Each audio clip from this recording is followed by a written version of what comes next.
He seems more interested in making you laugh than in making you money. I'd hate to see anything or anyone get in the way of that. Do you not want to do this with me anymore? I'm taking this seriously. You don't even want to be a dom. You want to be a comedian. You want to be a therapist.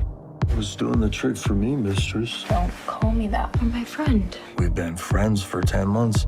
Do you love him? I don't know if I can. I'm still working on that for myself. You are special to me. I want to come out to my dad. You don't have to do it just for me. I'm not. I'm doing it for us. Oh, hey, Rolf. Don't. I'm not here. Keep talking. Yeah, we'll keep talking right now on Cordkillers!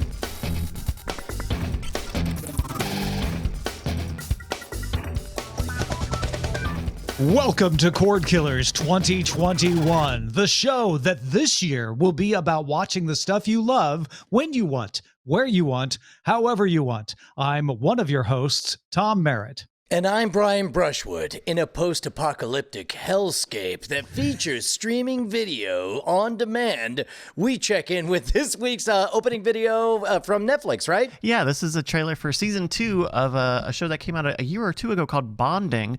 This coming back to Netflix January 27. It's about these two friends who, for various reasons, entered the world of BDSM and sex work. Those various reasons being Abraham Lincoln, George Washington, and Franklin, something Hamilton, Andrew Jackson. Yeah, there you go. One of the interesting things about Bonding is that it is short form. Like, I think I remember the episodes only being 10 to 15 minutes long. I get it, Bond. Yeah, bondage. Yeah. So that's January 27 on Netflix. All right, let's welcome our guest for 2021, for all of 2021, or as long as he can be here. So far, it's Bill 100%, Meeks. man. Thank you very much, Bill Meeks. Holy crap. I'm committed for the next 51 Mondays or whatever's left. Retroactively, I mean, show me a single episode in 2021 that you've not joined us for. I don't see one. Very true. Very true. I should have read that release you guys Yeah, sent I'm me. choked up too. Well, what do you say we get to our first primary target of the year? Hell yeah. Roku made a few interesting announcements over the past week. Roku says that NPD data, NPD is a consulting group, shows that the Roku OS was the top-selling smart TV operating system in 2020, with 31% market share in Canada and 38% in the United States. Samsung's Tizen was number 1 in 2019, so it falls to number 2. Roku also says it reached 51.2 million active accounts by the end of 2020, up from 36.9 million in 2019. So that's a big rise.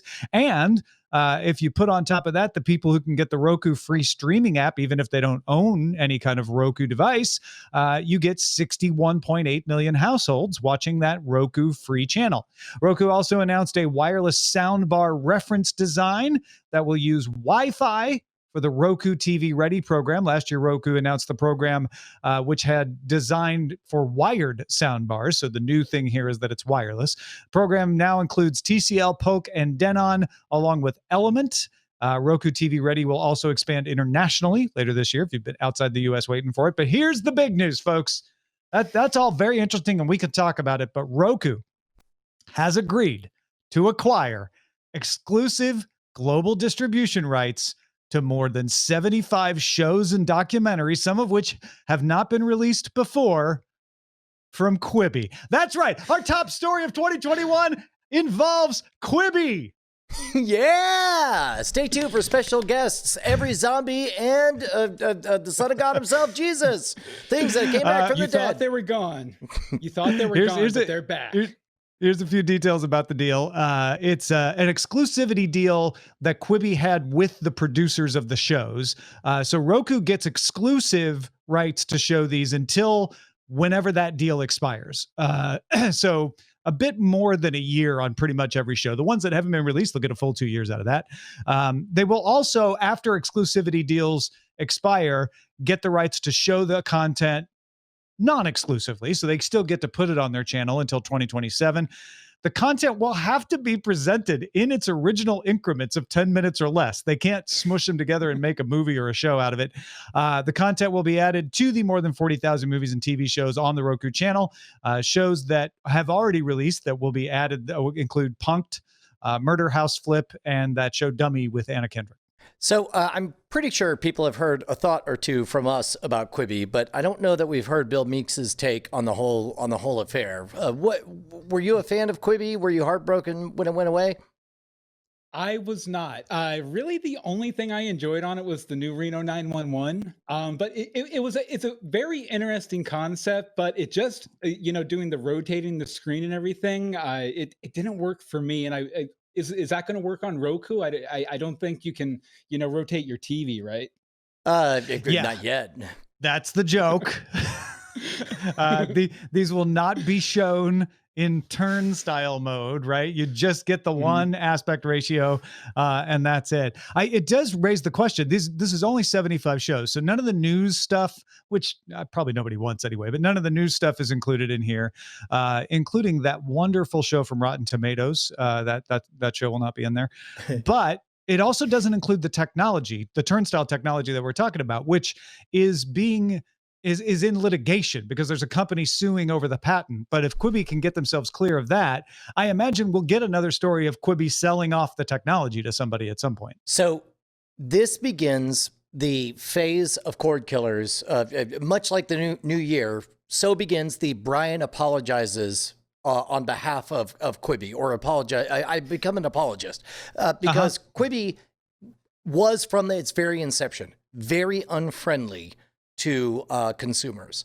It was a very bad idea for investors. They raised what, $1.75 billion allegedly. They sold off. This deal is for well under, allegedly. It's a bet that didn't come in. That's correct. Under 100 million or whatever. However, and I think I've been consistent on this, Quibi has always been artist friendly, giving them the ability to carry the rights to do whatever at post Quibi, outside of Quibi stuff that they wanted to do. And so this is where my crazy libertarian mind kicks in. This is a case of Quibi's failure subsidizing talented Hollywood creatives. And because Quibi had generous terms for artists to attract top quality talent, which is what allowed them to run up that insane $1.75 billion funding or whatever.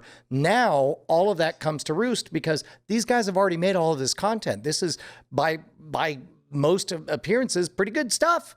And now it gets, get ready, buckle in for 2021 to be the year of, what the heck? How was Quibi there the whole time and nobody told me about it? And then they say, yes, we took out ads during the Super Bowl, but we spent most of those ads explaining what a Quibi was instead of showing you the instead content. of telling you what content was on it.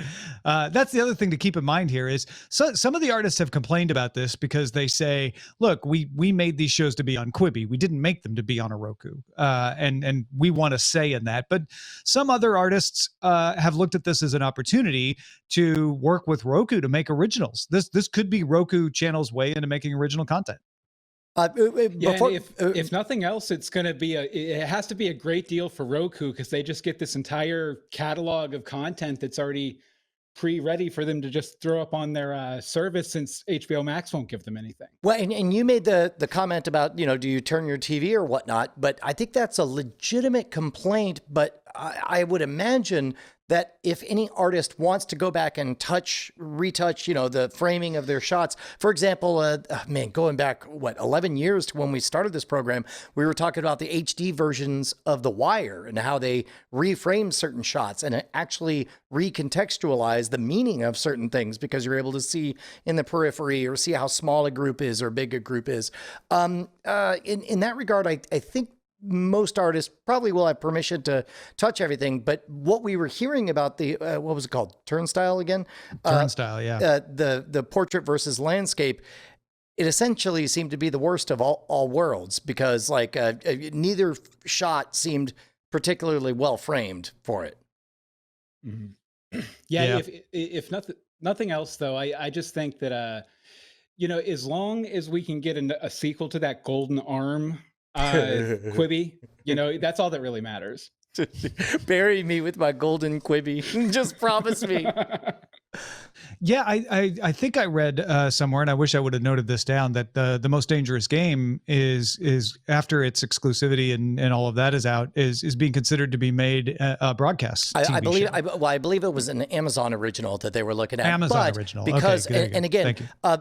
if there's one takeaway we can stand behind from memory, it's the fact that all of these agreements have been very artist beneficial, very generous to all of the artists.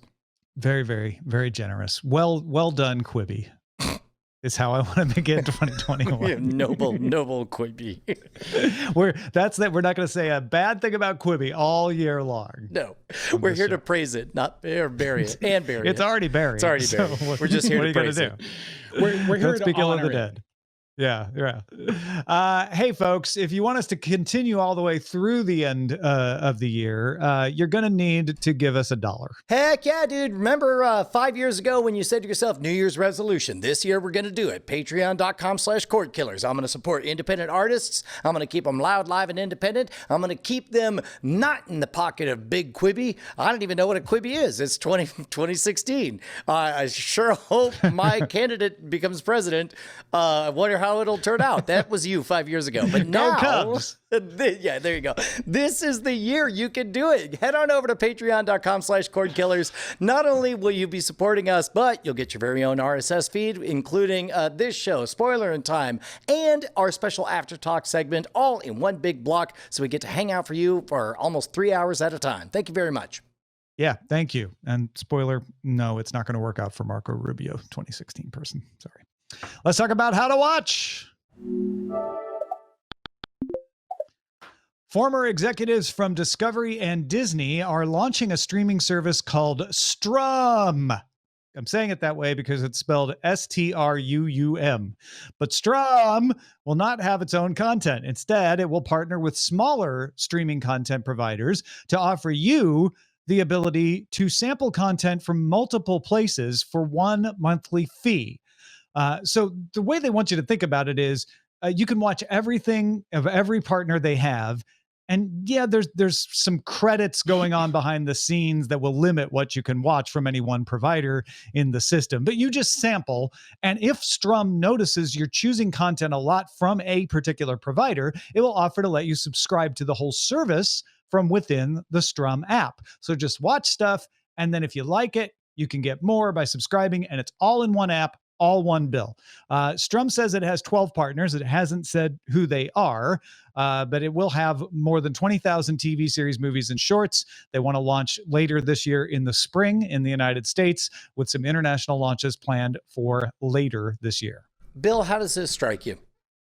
It feels a little like they're paying to advertise different streaming services to me, which kind of makes me feel a little icky. But by the same token, it kind of feels like one of those cards you get when they have a food festival at an amusement park, and you can go around and get a punch for your 10 beers or whatever. So I think it's an interesting idea, and it's definitely beneficial to the other OTT services that are going to be listed on there. I just wonder how much people are going to be biting for this kind of content. I don't know how many people want it, but it could be one of those things that the mere fact that the entire structure is built up for you to just play with it, and then only after it sees the way you play does it pop in and say, "Hey, man, noticed you're having a real good time with that truck there. How'd you like to own that truck?" You know, it's like a used car salesman. Also, I just want so bad to have it be called that should be the official pronunciation of Strum. With a glottal stop in the middle. Right, exactly, right. But from a branding perspective, Tom, I actually think this is a pretty savvy move, because we've all been waiting for, it's like, okay, when do we put a bow on it? And Strum is essentially trying to say, the line must be drawn here, no farther. We are, quote, and the rest. So name all the big ones. When you stop, think of the words "and the rest." We're and the rest. We're the long tail of cord killing. I think this is a genius idea. It needs scale to get going, and I'm not certain it will get it. I agree. It needs two kinds of scale, right? It needs scale of subscribers, but it also needs scale of providers. So I can imagine a Strum that has Shudder and Crunchyroll, maybe even Epics, BritBox, all of those, right? Like you're saying, the ones that when you've named Disney Plus, Netflix, Amazon Prime, Hulu, you're like, and then what are the other ones? Oh, right, HBO Max, Peacock. Well, what else? All in there. And then Strum would be like, look, you don't have to think about all that stuff. We want to solve that end of subscription fatigue, but you have to have the right providers where people go, oh yeah, there's stuff I want to watch on there. Okay, I'll pay a few dollars. What those few dollars, that makes a big difference too. Is it $4.99? Is it $6.99? Is it $9.99? And then this credits system has to be seamless. I have to not be thinking about that part of it. I have to just be watching stuff and occasionally run into like, oh, you've watched all your Shudder horror movies that for this month. Would you like to subscribe to Shudder and get more, or just wait till next month?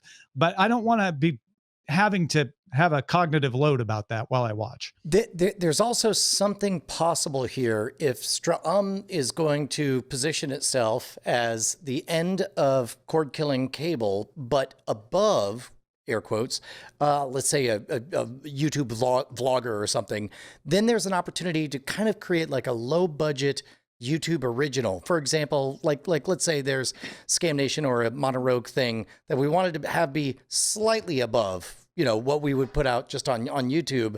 This might be a very friendly, easy to approach home for it. Bill, does as a consumer and a provider, which of those two angles excites you more on this? Well, it's definitely become more and more competitive of marketplace as we've gone on. So I do think, sort of the lower tier players uniting is going to be positive for them. By the same token, I feel that, I think Tom might have mentioned Peacock, and I don't know if they're on this or not, but, there might be some providers who might not want to go on it just because then they'll be grouped in with, the Ren and Stimpy streaming service or whatever. I think if Strum would work, it could work like this, and I would like it, which is Peacock, HBO Max, Disney Plus, Netflix, Hulu are your premium channels. Those are your a la carte channels. Those are your premium channels. In a cable TV world, those are HBO, Showtime, etc. Those are the ones that you may or may not want to get. You'll decide. Whereas Strum is cable, except it's better, because it's a lot cheaper and you can decide if you want to pay a little extra for more or for the same or not. And that's where scale plays in. If Strum has Discovery Plus, AMC Plus, Shudder, Crunchyroll, BritBox, Acorn, like basically go to Amazon Prime Video and look at all the channels that you can add, maybe even Paramount Plus, aka CBS All Access. If it has all of that and you're like, oh great, I just pay one monthly fee and I get some access, and if I want more, I don't have to leave the app. I just have to say, yeah, okay, sign me up for that, and it's really easy to see what I'm signed up for and what I'm not. That could be the way this works. Yeah, Bill brings up I didn't really think about it, the idea of it's on the menu but we'll never admit where it's coming from. For example, McDonald's does not say a hamburger patty brought to you by Cargill Industries. But yes, Cargill does butcher the meat and manufacture the patties that eventually gets used. So different Cargill than wrote Dr. Strange. Let's not jump to any conclusions. Maybe not. Yeah, all right. But my point is, that's a wild idea that they could come and say, look, you'll be on there. We're never going to advertise that this is a way to get your service cheaper or dip a toe into it. If anything, we're essentially, like you said, being the advertisers to bring more people into your ecosystem. I think there's something here. There's really something here. Yeah, and if nothing else, it definitely feels like the on-demand version of, what's that service, Pluto TV, where it has all the channels and everything? Oh, sure, yeah. Yeah, it definitely feels like the on-demand version of that. Yeah, it's a cross between that and Netflix. It's got a higher quality of content because it's not just free ad supported stuff. But yeah, it's got a wider variety too. All right, let's talk about what to watch in Under Surveillance. Not like real estate. It's all about location. Under surveillance. The first 2 episodes of WandaVision premiere on Disney Plus January 15th. After that, the episodes will release every week, and it should finish up March 5th. The show is about Wanda, aka Scarlet Witch, and Vision. Apparently, from looking at the trailer, they live in classic TV shows, but then at some point, they are no longer living in classic TV shows. Kevin Feige says it kicks off Phase 4 of the MCU. This is the kickoff. Teyonah Parr is in it. She will also play Monica Rambeau in the next Captain Marvel movie, so one would assume that she is playing Monica Rambeau in this in some way as well. Paris told Deadline, "We will learn what Monica went through since she was a child in the first Captain Marvel." Remember, there was a Monica Rambeau, but she was a kid. Now she's grown up. We're going to find out in WandaVision what happened in the intervening time, and apparently it all ties into the Doctor Strange movie, the Multiverse of Madness. Well, and I'm down for all of this. I love the idea that, and I don't know. I suspect that as soon as this comes out, I think that in the getting ready to release this, everybody's tiptoeing around, basically saying, "Look, we're going to explain the idea of multiple universes. Where that's going to set up What If. That's going to set up Multiverse of Madness. That's going to set up the idea that myths and legends can be told in different styles and ways and all that stuff. It's going to be a lot of fun." This is me speculating. I have no inside knowledge of it whatsoever. But I will say that early chatter I'm seeing seems to be pretty positive. Bill, are you stoked for this or not so much? Absolutely. I'm a huge fan of sitcoms from, way back in the day and everything. So I'm really looking forward to seeing these sort of like pastiches of the different eras of sitcoms sort of layered on top of this whole superhero multiverse concept. I'm actually them introducing the multiverse is more exciting to me than the show, just because of all the rumors that are swirling around about bringing in all the Spider-Men for a movie, or maybe I think they announced today that Deadpool's coming into the MCU proper. Spoiler for later in the show, but yeah. Okay. Oh gosh, I'm sorry. This is what I get for not reading the doc. Let's move on to our next story. Kevin Feige says Deadpool 3 will officially join the Marvel Cinematic Universe. In response, Ryan Reynolds tweeted, "Full disclosure, I showed them Spider-Man 1 and 2 and told them it was Deadpool 1 and 2. Yeah, man. I'll tell you what, if you're going to do things like introduce characters that have been nurtured into, what was it, Fox or Sony? I forget what environment. But a different studio, now's a good time to be working with multiverses and different. That was Fox, because Disney bought Fox. That's right. There we go. That's what it was. Yeah. But point being, man, I love the idea. Just different iterations on the story. Bill, now that you've heard this news for the first time right here, what do you think? What news, Tom? I don't have any idea what you're talking about. Hey, man, this is not Tenet. This is Cordkillers. No.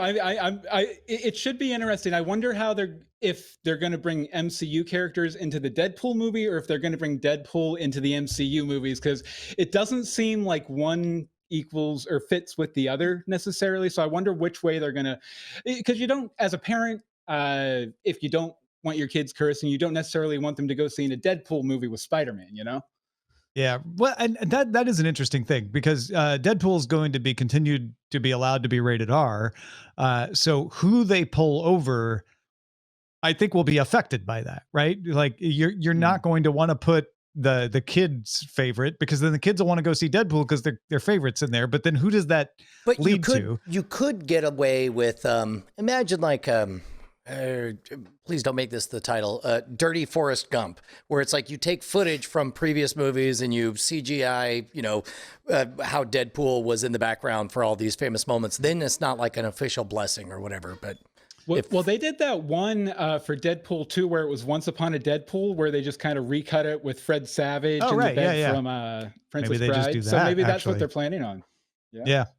Yeah, that would absolve them of any problems. Like, put whoever you want in there, and then we'll just recut it for the kids to go see, and that way they won't feel like they're missing out.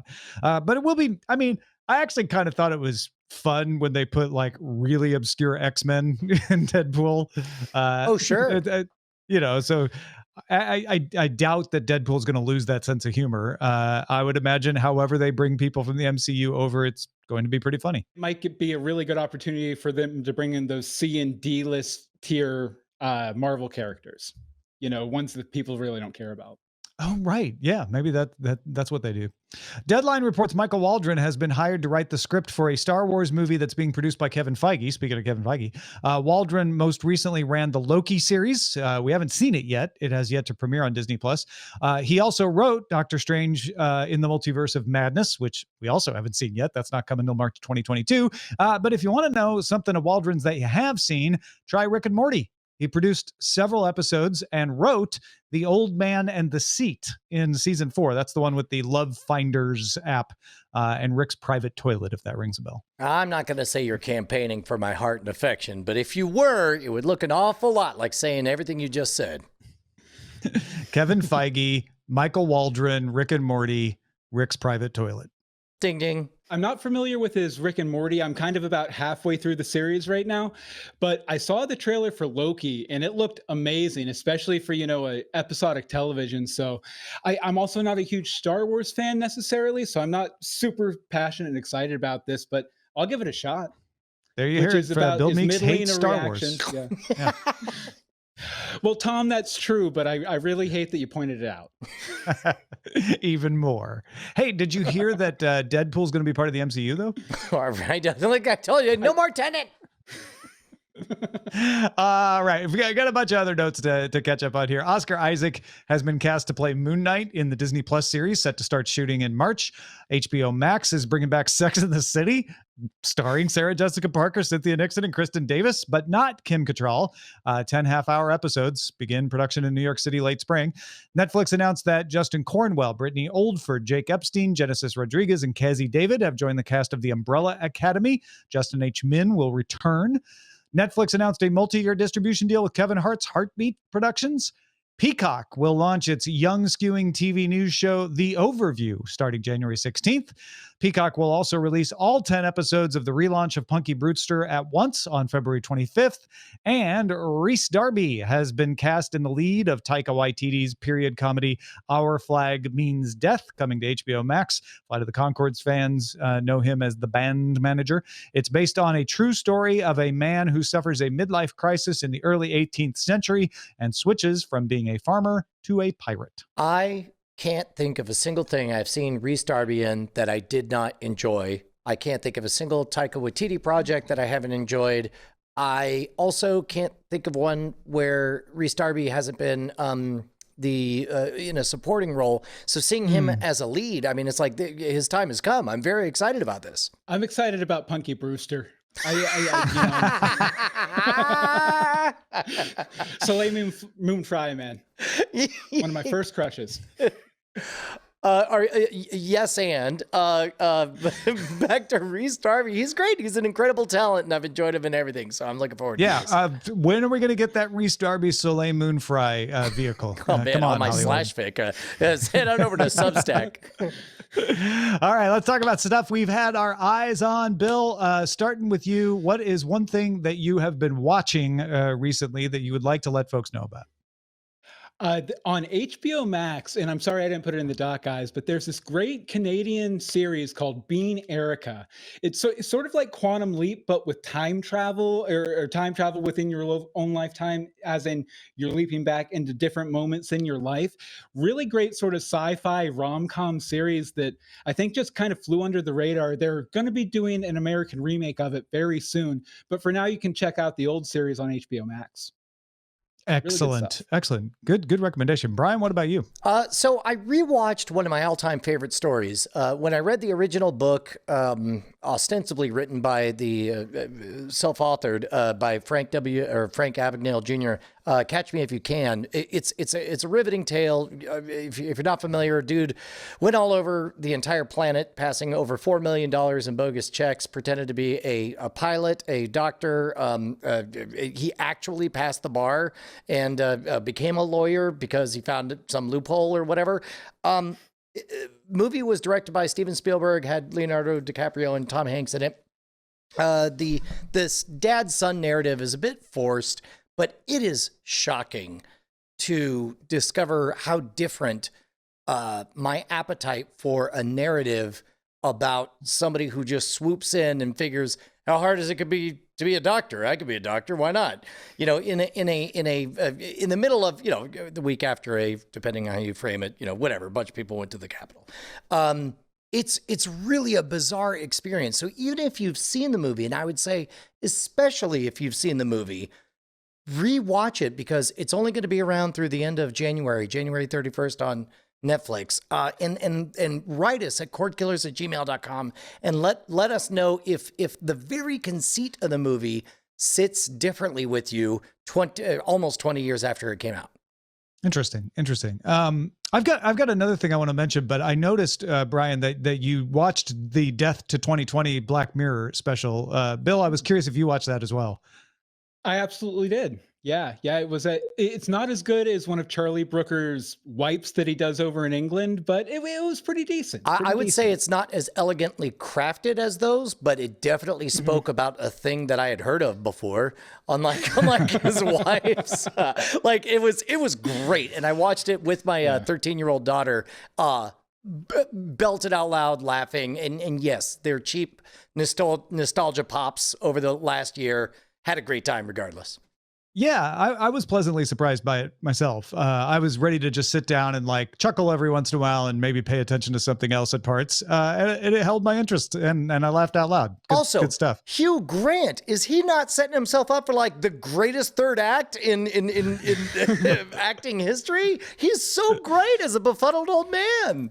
Oh my gosh, yeah. Nailed it. Absolutely nailed it. I did want to briefly mention The Witch Part 1, The Subversion.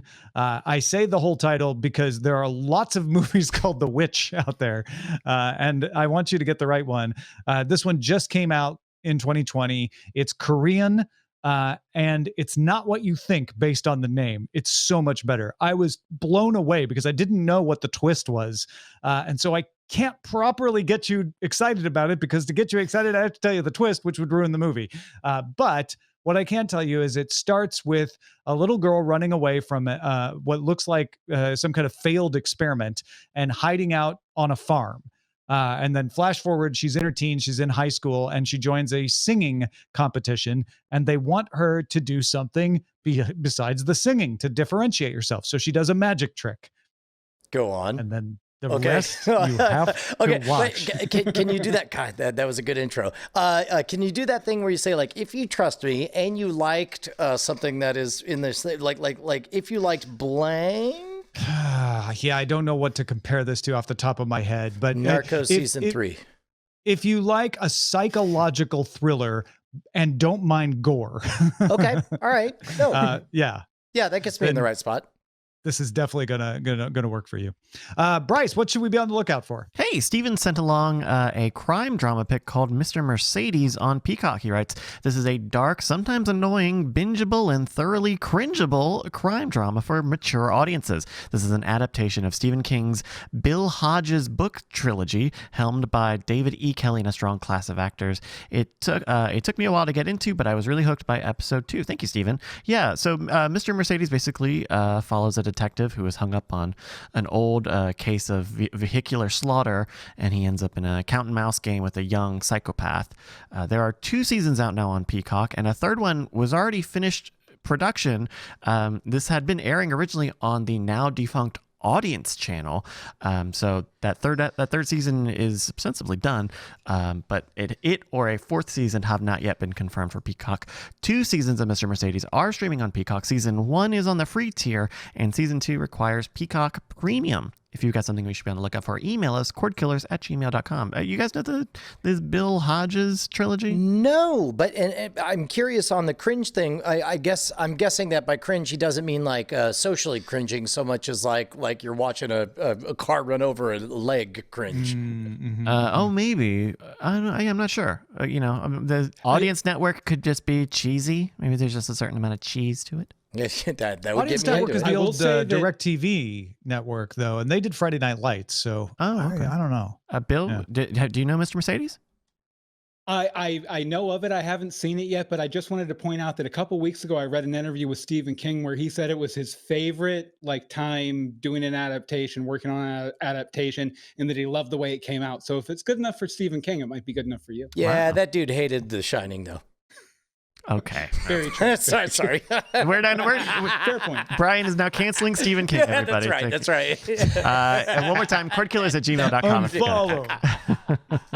Thank you. All right, folks, listen. It's 2021, and I'm not going to mess around anymore. I want to talk to you. I want to send you an email, and it's easy. freetomnewsletter.com. I will send you an email every week telling you what I'm thinking about, what I'm up to. You can respond to it and chat with me. So free me from worrying about you. freetomnewsletter.com. Also, Brian, you should tell us about Doghouse Systems. Heck yeah, dude. You know, they hooked us up with a whole bunch of systems. That's what powers this entire crazy operation. Head on over to doghousesystems.com/rogue. That's ROGUE. Spell it right. Use promo code ROGUE at checkout. You'll be supporting us. You'll be rewarding them for believing in you. So really, it's yourself. Like Tinkerbell. Let's move on to the front lines. Front lines. The Wall Street Journal reports that cumulative U.S. streaming subscribers across the major streaming platforms grew more than 50% from the start of 2020 and has doubled since Q1 2019. Apparently, locking a bunch of people up inside increases streaming numbers. Media research group Kagan found that U.S. households now subscribe to an average of 3.1 streaming services. That's up from 2.7 last year, with 3 out of 4 of those households subscribing to at least one. Netflix consistently led streaming traffic, peaking at just under 20 terabits per second in late March, while second in terms of subscribers, Prime Video was fourth in traffic behind Hulu and Disney Plus, probably because you get Amazon Prime Video free with Amazon Prime.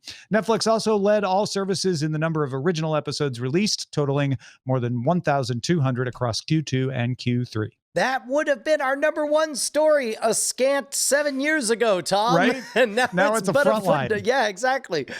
Meanwhile, Discovery Plus launched in the United States, offering ad-supported content for $4.99 a month or an ad-free tier for $6.99. The service launches with Roku and Fire OS support, as well as availability on iOS, Apple TV, Google and Android platforms, Xbox platforms, and Samsung smart TVs. Could everything from Discovery be accessed on this? What are you getting at?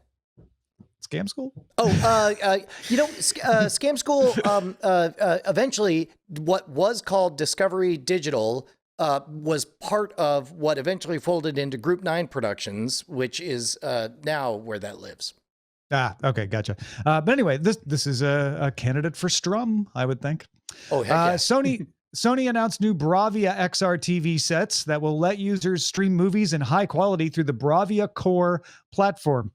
There's some weird rules about how often and when you can access them, where they say like you can stream whenever you want, but not all movies, they all, et cetera, et cetera. But I get the idea that you won't have to pay extra. As part of owning your Bravia XR TV set, Sony will let you stream a limited number of Sony Pictures movies at 80 megabits per second. That means ultra high def Blu-ray quality lossless streaming.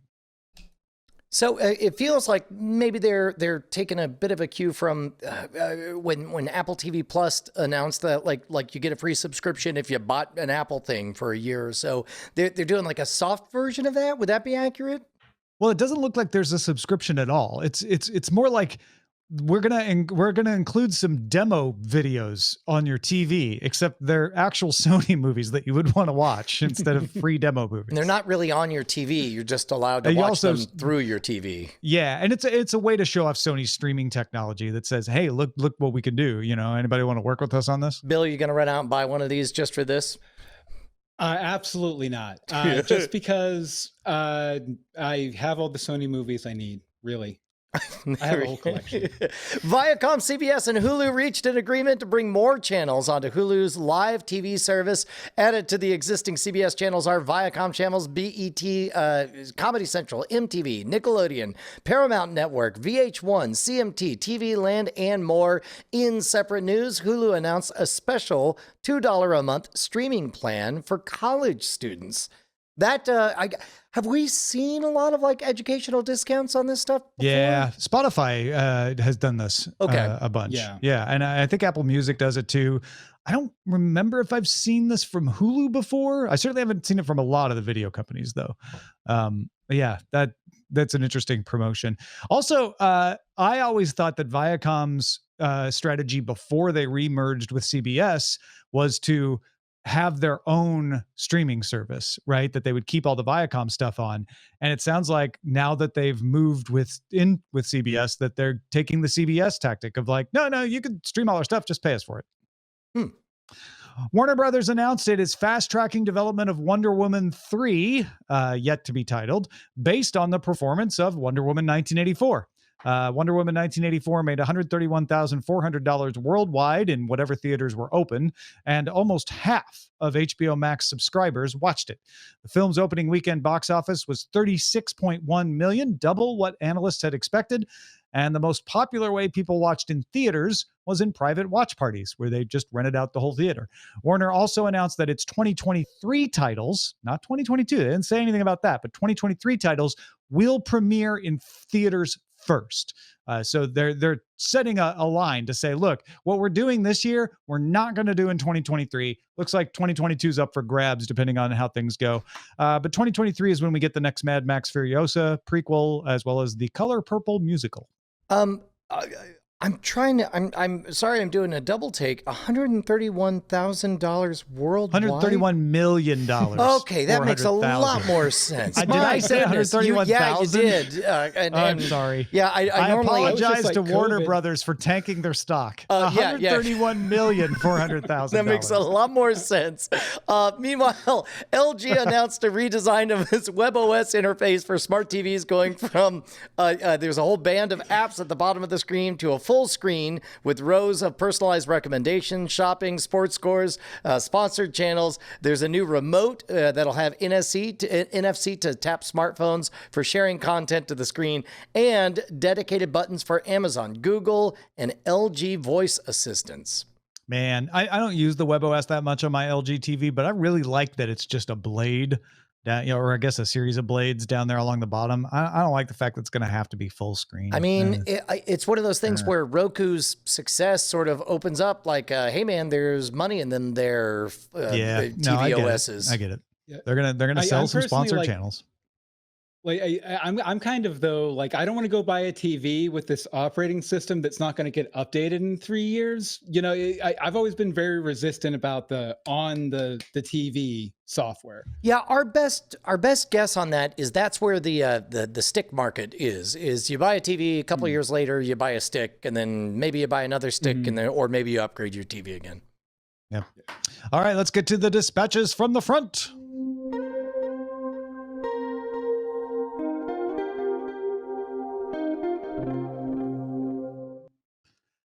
Jermaine Raymer wrote what I think Brian and I probably agree is one of the greatest emails we've ever gotten. Yes, right? Right? Yeah. Jermaine wrote, I was listening to episode 341, and I was amazed at how you made the discussions about all of the Disney Plus new content interesting to somebody like me, who fits the probably very narrow Venn diagram of people who are fans of your show and don't care about Marvel or Star Wars. I read it 3 times, Tom, trying to figure out what the catch was. But it turns out it's just somebody saying, good job, boys. Yeah, thanks, Jermaine. That's awesome. Jason writes in saying, Cordkillers, I just wanted to say thanks. I forgot how much I love this show. I forgot all about the Killies. This is one of my favorite programs of the year. Thanks. It was fun. It goes on to say nice things. But if you have not seen it, make sure to check out the Killies. That's where we do our best of. We talk about, 25, 27 of our favorite things. Almost 30. Almost 30. We had some doubles this year, but usually it's 30. And then we also have 3 things that we're going to leave behind us in 2020. The Abandonee. Yeah, it's a great night. It's a special night when all of the greatest hosts and producers of Cordkillers gather to honor the shows that we have watched and stopped watching. So magical. What a magical night. Thank you, Jason. Alex from Raleigh, North Carolina writes, some episodes ago, Brian was talking about how Fletch was Jeff Winger from Community. I was just drinking Mai Tais and watching the Community Christmas episode, Abed's Unforgettable Christmas from season 2, and was reminded that I meant to email and tell Brian that he needs to watch A Stupid and Futile Gesture on Netflix about National Lampoon magazine, in which Joel McHale plays Chevy Chase and does an amazing and precise invocation of Caddyshack-era Chevy.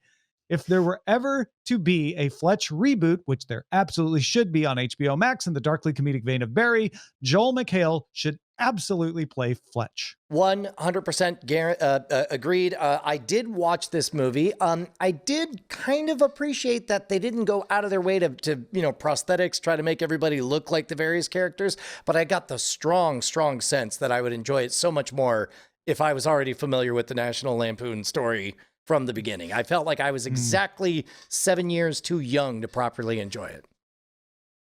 Did you guys see it?